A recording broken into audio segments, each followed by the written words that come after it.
Hello everyone, in this video we're going to talk about inequalities, what an inequality is, what a solution to an inequality is, and then how to check and see if a number is a solution to an inequality. So in white at the top we have what a solution is. It's just a value that makes the inequality true. So we're going to have a variable in our inequality, we're going to have some kind of addition or subtraction happening to our variable, possibly multiplication. And we're going to plug in a number for that variable, and we're going to see if it makes the inequality true according to the inequality symbol that we have in the expression. Okay, so let's take a look at it. So we're going to do three examples, all plugging in -6 for our variable. So it says, tell whether -6 is a solution of the inequality. So for number one, we have x plus 14 is greater than 10. So to check if -6 is a solution, we're just going to plug in -6 for our variable. So -6 plus 14 is greater than 10. And we're going to simplify and see what the truth value of this final statement is.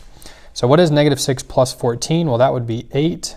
Now we have 8 is greater than 10. So now we've simplified everything we can. There's nothing else we can do. So is 8 greater than 10? Well, it is not, right? So we would draw a slash through there. 8 is not greater than 10. So because of that, we're going to say -6 is not a solution to the inequality for number one. Okay. All right, let's take a look at number two.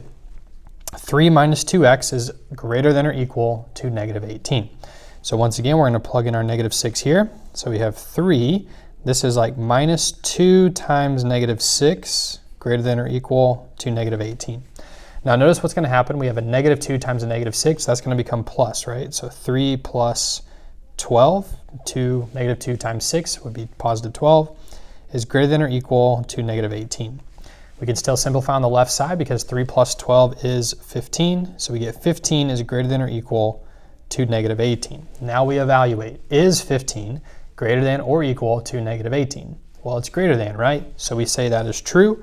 So we'll put a little T here saying true. I guess we could go back on number one and put an F for false.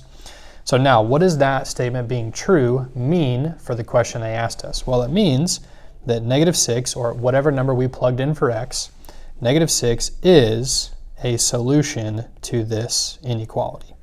Okay, so notice the difference there on number one. We had a statement that was false, so it told us the number we plugged in was not a solution. Number two, we had a true statement, so that tells us the number we plugged in is a solution to the inequality. Let's look at one more. X divided by 3 is greater than or equal to -5. So once again, we're going to plug in our value -6 here. So -6 divided by 3 is greater than or equal to -5. Well, let's simplify. -6 divided by -3 would be -2. And now is -2 greater than or equal to -5? And once again, that would be true. So we would say yes, -6 is a solution to the inequality just as it was on number 2. Okay, so that's how you can check solutions of inequalities.